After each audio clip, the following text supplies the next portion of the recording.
வணக்கம். டான் தமிழொலியின் காலை நேர பிரதான செய்தி அறிக்கைகளுடன் இணைந்திருக்கின்றோம். செய்திகள் வாசிக்கும் நான் ரவீந்திரன் நிர்மல். முதலில் உள்நாட்டுச் செய்திகள். உள்நாட்டுச் செய்திகளில் முதலில் நாங்கள் பார்க்கலாம். ரஷ்யாவின் கிழக்கு கடற்கரையில் ஏற்பட்ட சக்தி வாய்ந்த நிலநடுக்கம் தொடர்பான ஒரு வெளிநாட்டு செய்தியுடன் நாங்கள் செய்திகளுடன் இணைந்திருக்கிறோம். ரஷ்யாவின் கிழக்கு கடற்கரையில் ஏற்பட்ட சக்தி வாய்ந்த நிலநடுக்கத்துக்கு பின்னர் சுனாமி அலைகள் தாக்கியுள்ளன. ரஷ்யாவின் கிழக்கு கடற்கரையில் ஏற்பட்ட சக்தி வாய்ந்த நிலநடுக்கத்துக்கு பின்னர் கம்சட்கா தீபகற்பத்தில் 13 அடி உயர சுனாமி அலைகள் தாக்கியதாக வெளிநாட்டு ஊடகங்கள் செய்தி வெளியிட்டுள்ளன. ரஷ்யாவின் கிழக்கு கடற்கரையில் இன்று அதிகாலை 8.7 ரிக்டர் அளவிலான நிலநடுக்கம் பதிவானது. ரஷ்யாவின் பெட்ரோபாவ்லாக் ஹம்சட்கையில் இருந்து சுமார் 85 மைல் தொலைவில் 19 கிலோமீட்டர் ஆழத்தில் இந்த நிலநடுக்கம் ஏற்பட்டதாக அமெரிக்க புவியியல் ஆய்வு மையம் தெரிவித்துள்ளது. நிலநடுக்கத்தை தொடர்ந்து ஜப்பானின் கடலோர பகுதிகளுக்கும் சுனாமி எச்சரிக்கை விடுக்கப்பட்டுள்ளது. அந்நாட்டில் 1 மீட்டர் வரை அலைகள் உயரக்கூடும் என அந்நாட்டின் வானிலை ஆய்வு நிறுவனம் எதிர்ப்பு கூறியுள்ளது. அத்துடன் ஹவாய் தீவுகள் மற்றும் அலாஸ்காவின் அலுடியன் தீவுகளின் சில பகுதிகளுக்கு சுனாமி எச்சரிக்கை விடுக்கப்பட்டுள்ளதாக வெளிநாட்டு ஊடகங்கள் செய்தி வெளியிட்டுள்ளன.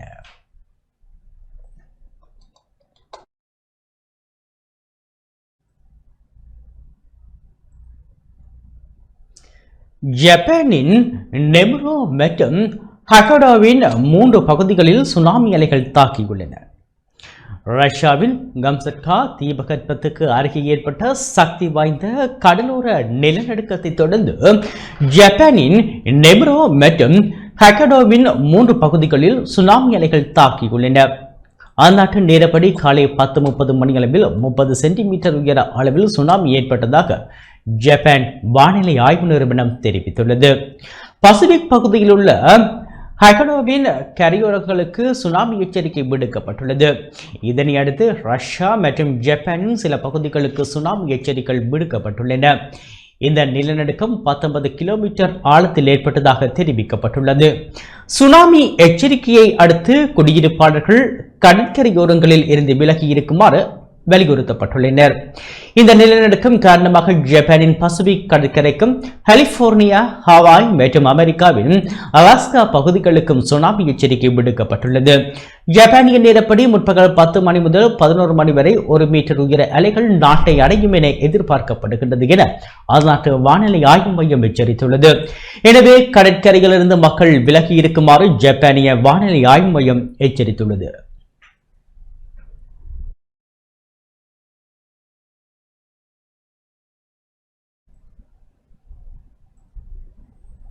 பிந்தி கிடைத்த அந்த செய்திகளுடன் நாங்கள் தொடர்ந்து உள்நாட்டு செய்திகளுடன் இணைந்திருக்கின்றோம். உலகின் 50 சிறந்த தீவுகள் பட்டியலில் இலங்கை முதலிடத்தை பிடித்துள்ளது. உலகளாவிய சுற்றுலா வழிகாட்டி இணையதளமான பிக் 7 ரவல் தொகுத்த உலகின் 50 சிறந்த தீவுகள் பட்டியலில் இலங்கை முதலிடத்தை பிடித்துள்ளது. அதன் மூலம் உலகின் மிக அழகான தீவு என்ற மகுடம் இலங்கைக்கு சூட்டப்பட்டுள்ளது. பிக் 7 ரவலின் படி இலங்கை அதன் பலமான கலாசார பாரம்பரியம், மாறுபட்ட நிலப்பரப்புகள் மற்றும் அழகிய கடற்கரைகள் ஆகியவற்றின் கலவைக்காக தேர்ந்தெடுக்கப்பட்டுள்ளது. இலங்கை தேசத்தின் தனித்துவமான வனவிலங்குகள், பழங்கால கோயில்கள், பசுமையான தேயிலை தோட்டங்கள் மற்றும் துடிப்பான உள்ளூர் அனுபவங்களுக்காகவும் இந்த பட்டியலில் இலங்கை முன்னணி இடத்தை பெற்றுக் கொண்டுள்ளது.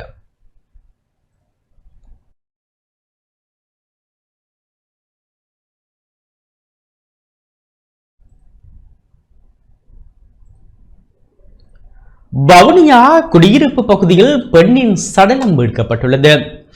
வவுனியா குடியிருப்பு பகுதியில் உள்ள வீடு ஒன்றில் இருந்து தூக்கில் தொங்கிய நிலையில் பெண் ஒருவரின் சடலத்தை போலீசார் மீட்டுள்ளனர். குடியிருப்பு மடத்தடி வீதியில் அமைந்துள்ள வீடு ஒன்றில் சடலம் ஒன்று இருப்பது தொடர்பாக வவுனியா போலீசாருக்கு நேற்றிரவு தகவல் வழங்கப்பட்டது. சம்பவ இடத்துக்கு சென்ற போலீசார் சடலத்தை மீட்டனர். குறித்த வீட்டின் கீழ்த்தளத்தில் தனிமையில் இருந்த பெண் ஒருவரே இவ்வாறு சடலமாக மீட்கப்பட்டுள்ளார். வீட்டின் கதவு மூடப்பட்டிருந்த நிலையில் போலீசார் அதனை உடைத்து உள்ளே சென்றனர். சம்பவத்தில் குடியிருப்பு பகுதியை சேர்ந்த எழிலரசி என்ற 53 வயது பெண்ணே சடலமாக மீட்கப்பட்டார். சம்பவம் தொடர்பாக வவுனியா போலீசார் விசாரணைகளை முன்னெடுத்துள்ளனர்.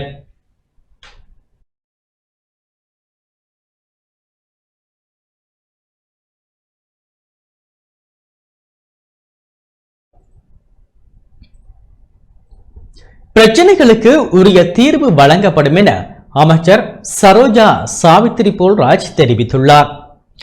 நாட்டில் தற்போது அதிகரிக்கும் பால்நிலை அடிப்படையிலான வன்முறைகளால் துன்புறுத்தல்களுக்கு உள்ளாகி பாதிக்கப்படும் பெண்கள் மற்றும் அவர்களது பிள்ளைகளுக்கு தற்காலிக பாதுகாப்பை வழங்குவதற்கு நுவரெலியாவில் தற்காலிக பாதுகாப்பு இல்லம் ஒன்றினை மகளிர் மற்றும் சிறுவர் அலுவல்கள் அமைச்சர் சரோஜா சாவித்திரி போல்ராஜ் திறந்து வைத்தார். இது தொடர்பாக நுவரெலியா மாவட்ட செயலகத்தில் நடைபெற்ற ஊடகவியலாளர் சந்திப்பில் கலந்து கொண்டு கருத்து தெரிவிக்கும் போதே அவர் இதனை குறிப்பிட்டார். பெண்கள் மற்றும் சிறுவர் விவகார அமைச்சின் கீழ் 10 மாவட்டங்களில் பாதுகாப்பு இல்லங்கள் இயக்கப்படுகின்றன. 11வதாக இந்த இல்லம் திறக்கப்பட்டுள்ளது. நுவரெலியா மாவட்டத்தில் வாழ்கின்ற பெண்களுக்கும் சிறுவர்களுக்கும் குறித்த இல்லம் முக்கியமாக தேவைப்படும். காரணம், வீட்டில் ஆண்கள் அல்லது வீட்டு தலைவர்களின் மது பாவனையில் அல்லது போதைப்பொருள் பாவனையின் பின்னர் ஏற்படும் வன்முறையினால் உயிரை மாய்த்துக் கொள்ளும் சம்பவங்கள் கடந்த காலங்களில் அதிகரித்த வண்ணம் உள்ளது. அதற்கான சிறந்த தீர்வாகவே குறித்த பாதுகாப்பு இல்லம் ஒவ்வொரு மாவட்டங்களிலும் நிறுவப்பட்டு வருகின்றது. இது ஒவ்வொரு பிரதேசங்களில் உள்ள போலீசாரின் உதவியுடன் இயங்கி வருகின்றது. இவ்பாதுகாப்பு இல்லத்தினை நம்பி வருகிறவர்களுக்கு முழுமையான பாதுகாப்பு வழங்கி, வைத்திய வழிகாட்டல் மற்றும் ஆலோசனை வழங்கி, உளநல ஆலோசனை வழங்கி மருத்துவம் பெற்றுக்கொள்ளும் வசதிகளும் உள்ளது எனவும், இதனால் வாழும் வாழ்க்கையில் ஏதும் பிரச்சனை ஏற்படும் போது உயிரை மாய்த்துக் கொள்ளும் எண்ணங்களை தவிர்த்து பாதுகாப்பாக வருகை தந்து தங்களுடைய வாழ்க்கையை வாழக்கூடியதாக அமையும். இவ்வாறு வருகை தருபவர்களுக்கு ஒரு குறுகிய காலத்தில் அவர்களுக்கான வீடுகளிலோ அல்லது சமூகத்திலோ ஏற்படும் பிரச்சனைகளுக்கு உரிய தீர்வு பெற்றுக் கொடுக்கப்பட்டு அதற்கான சட்ட நடவடிக்கையும் குறித்த இல்லத்தினூடாக எடுக்கப்படும். நுவரெலியா ஊவாக்கலை பகுதியில் முச்சக்கர வண்டி ஒன்று 100 அடி பள்ளத்தில் வீழ்ந்து விபத்துக்குள்ளானதில் 4 பேர் படுகாயமடைந்துள்ளனர். நுவரெலியா லெந்துலை போலீஸ் பிரிவுக்குட்பட்ட ஊவாக்கலை பகுதியில் முச்சக்கர வண்டி ஒன்று நேற்று அதிகாலை வீதியை விட்டு விலகி 100 அடி பள்ளத்தில் வீழ்ந்து விபத்துக்குள்ளானதில் 4 பேர் படுகாயமடைந்துள்ளனர். ஊவாக்கலையில் இருந்து மெரையா பகுதியை நோக்கி சென்ற முச்சக்கர வண்டி வேக கட்டுப்பாட்டை இழந்த நிலையில் விபத்தில் சிக்கியதாக போலீசார் தெரிவித்துள்ளனர். இதன்போது முச்சக்கர வண்டியில் பயணித்த 4 பேரும் பலத்த காயங்களுக்குள்ளான நிலையில் நுவரெலியா மாவட்ட பொது வைத்தியசாலையில் அனுமதிக்கப்பட்டுள்ளனர். முச்சக்கர வண்டி பலத்த சேதமடைந்துள்ள நிலையில் லிந்துலை போலீசார் மேலதிக விசாரணைகளை முன்னெடுத்து வருகின்றனர்.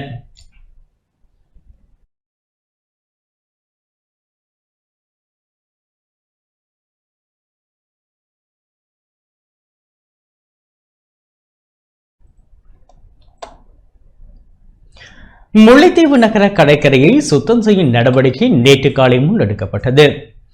முல்லைத்தீவு நகர கடற்கரை பிரதேசத்தை சுத்தம் செய்யும் நடவடிக்கை நேற்று காலை 7:30 மணி முதல் முற்பகல் 11 மணி வரை முன்னெடுக்கப்பட்டது. முல்லைத்தீவு மாவட்ட ராணுவ கட்டளை பணியகத்தின் ஏற்பாட்டில் 593வது படைப்பிரிவின் கட்டளை அதிகாரி கர்னல் வீரசேகரவின் ஒழுங்கமைப்பில் இடம்பெற்ற நிகழ்வில் முல்லைத்தீவு மாவட்ட அரசாங்க அதிபர் ஆனா உமா மகேஸ்வரன் பங்கேற்று சுத்தப்படுத்தும் பணியிலும் இணைந்து கொண்டார். இதில் பிராந்திய சுகாதார சேவைகள் பணிப்பாளர் உமாசங்கர், மாவட்ட செயலக நிர்வாக உத்தியோகத்தர், ஏனைய உத்தியோகத்தர்கள், கருத்துரை பெற்று பிரதேச செயலக உத்தியோகத்தர்கள், கருத்துரை பெற்று பிரதேச சபையின் தவிசாளர், செயலாளர் மற்றும் ஏனைய உத்தியோகத்தர்கள், பிரதேச சபை உறுப்பினர்கள், மாவட்ட கமநல அபிவிருத்தி திணைக்கள உத்தியோகத்தர்கள், மாவட்ட கடற்றொழில் நீரியல் வள திணைக்கள உத்தியோகத்தர்கள், மாவட்ட நில அளவை திணைக்களத்தினர், இராணுவத்தினர் என போலீசார் என பலர் கலந்து கொண்டனர்.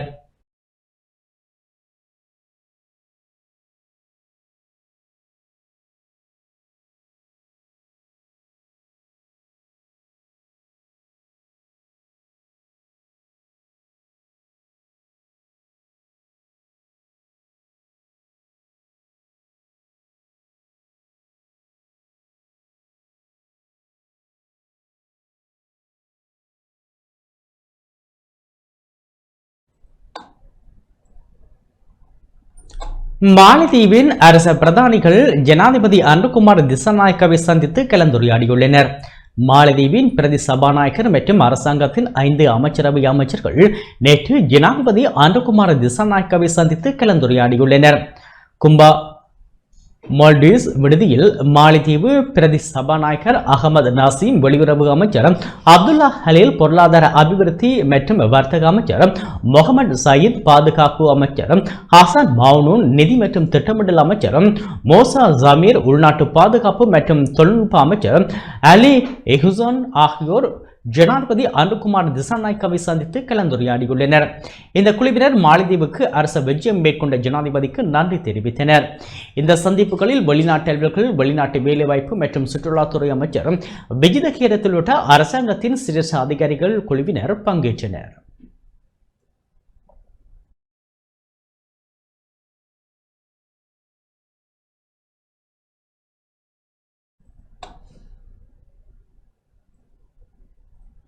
கிளிநொச்சி மாவட்ட செயலகத்தில் நேற்று சிறுவர் பூங்கா திறந்து வைக்கப்பட்டது. கிளிநொச்சி மாவட்ட செயலக வளாகத்தில் புதிதாக அமைக்கப்பட்ட சிறுவர் பூங்கா நேற்று திறந்து வைக்கப்பட்டது. பெற்றோர்களுடன் செயலகத்துக்கு வருகை தரும் சிறுவர்களின் நலன் கருதி இந்த சிறுவர் பூங்கா திறந்து வைக்கப்பட்டுள்ளது. கிளிநொச்சி மாவட்ட பதில் அரசாங்க அதிபர் எஸ் முரளிதரன் தலைமையில் கடற்றொழில் அமைச்சர் இன சந்திரசேகர், வடக்கு மாகாண ஆளுநர் நாவண்ணா வேதநாயகன், நாடாளுமன்ற உறுப்பினர் காண இளங்குமரன், வேர்ல்டு விஷன் நிறுவனத்தின் கரச்சி கண்டாவளை பிரதேச திட்ட முகாமையாளர் மேக்டலின் ஹென்டஸ் ஆகியோர் பங்கேற்று பூங்காவை திறந்து வைத்தனர். கிளிநொச்சி மாவட்ட செயலகம் மற்றும் வேர்ல்டு விஷன் நிறுவனத்தின் பங்களிப்புடன் சிறுவர் பூங்கா நிர்மாணிக்கப்பட்டுள்ளது. அத்துடன் மாவட்ட செயலக சிறுவர் பெண்கள் பிரிவுக்கு வருகை தரும் மக்களுக்காக உள வள ஆற்றுப்படுத்தும் இடமும் அமைக்கப்பட்டுள்ளது. இந்த நிகழ்வில் மேலதிக அரசாங்க அதிபர், காணி பகுதிக்கான மேலதிக அரசாங்க அதிபர், மாவட்ட செயலக பதவி நிலை உத்தியோகத்தர்கள் மற்றும் சிறுவர்கள் பங்கேற்றனர்.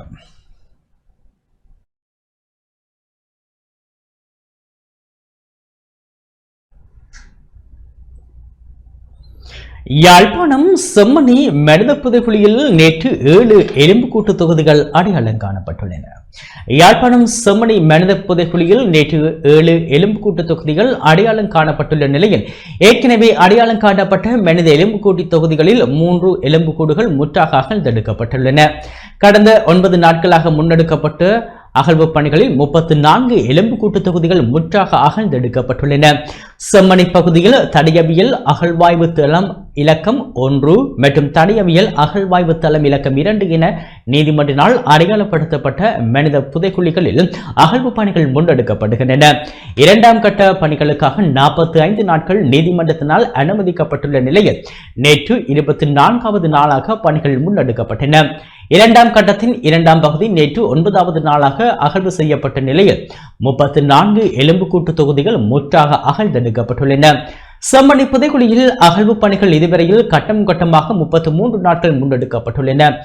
இவ்வாறு இதுவரை 111 எலும்புக்கூட்டு தொகுதிகள் அடையாளம் காணப்பட்டுள்ளதுடன் 99 எலும்புக்கூட்டு தொகுதிகள் முற்றாக அகழ்ந்தெடுக்கப்பட்டுள்ளன.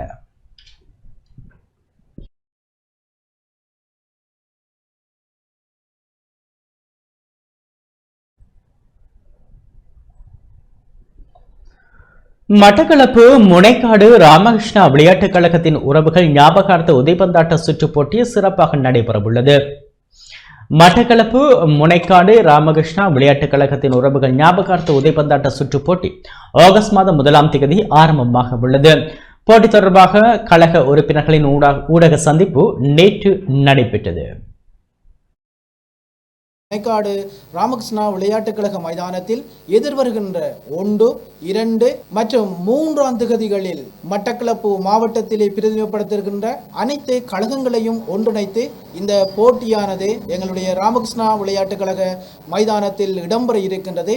இந்த போட்டிக்கான போட்டி அட்டவணை தயாரிக்கின்ற நிகழ்வும் நாளைய தினம் எங்களுடைய முனைக்காடு ராமகிருஷ்ணா விளையாட்டுக் கழகத்தினரால் ஏற்பாடு செய்யப்பட்டிருக்கின்றது. எனவே அனைத்து கழகங்களையும் நாங்கள் போட்டி அட்டவணை தயாரிக்கின்ற நிகழ்வுக்கு அன்புடன் அழைப்பதோடு உதைப்பந்தாட்ட சுற்று போட்டிக்கு மட்டக்களப்பு மாவட்ட உதைப்பந்தாட்ட சம்மேளனம், அதே போன்று படுவாங்கரை உதைப்பந்தாட்ட சம்மேளனம், காத்தான்குடி உதைப்பந்தாட்ட சம்மேளனம், அதே போன்று கல்குடா உதைப்பந்தாட்ட சம்மேளனங்களில் 2025ஆம் ஆண்டு பதிவுகளை மேற்கொண்டிருக்கின்ற கழகங்களுக்கு அழைப்பு விடுத்திருக்கின்றோம்.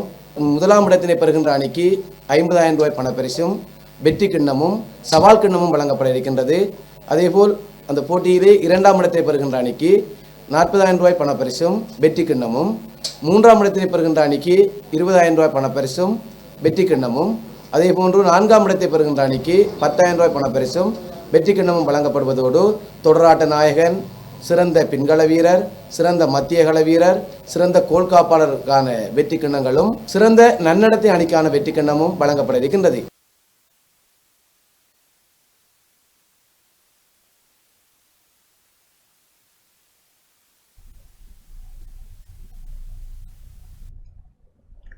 யாழ்ப்பாணம் மணியம் தோட்டத்தில் சடலமாக மீட்கப்பட்ட நபர் மாரடைப்பு காரணமாக உயிரிழந்துள்ளார். யாழ்ப்பாணம் கொழும்புத்துறை மணியம் தோட்டத்தில் சடலமாக மீட்கப்பட்ட நபர் மாரடைப்பு காரணமாக உயிரிழந்தமை தெரிய வந்துள்ளது. குறித்த நபரும் 56 வயதுடைய சகோதரியும் சம்பவம் இடம்பெற்ற வீட்டில் வசித்து வந்தனர். இவ்வாறான சூழலில் ஆண் உயிரிழந்த நிலையில் நேற்று காலை சடலமாக மீட்கப்பட்டுள்ளார். சடலம் மீது மேற்கொள்ளப்பட்ட உடற்கூற்று பரிசோதனைகளில் மாரடைப்பு ஏற்பட்டு மரணம் சம்பவித்துள்ளமை தெரிய வந்துள்ளது. மணியம் தோட்டம் பகுதியை சேர்ந்த 54 வயதான வைரமுத்து சாந்தலிங்கம் என்பவரே இவ்வாறு உயிரிழந்துள்ளார்.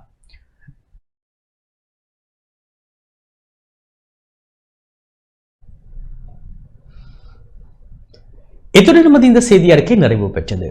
தொடர்ந்தும் எமது நிகழ்ச்சிகளுடன் இணைந்திருங்கள். வணக்கம்.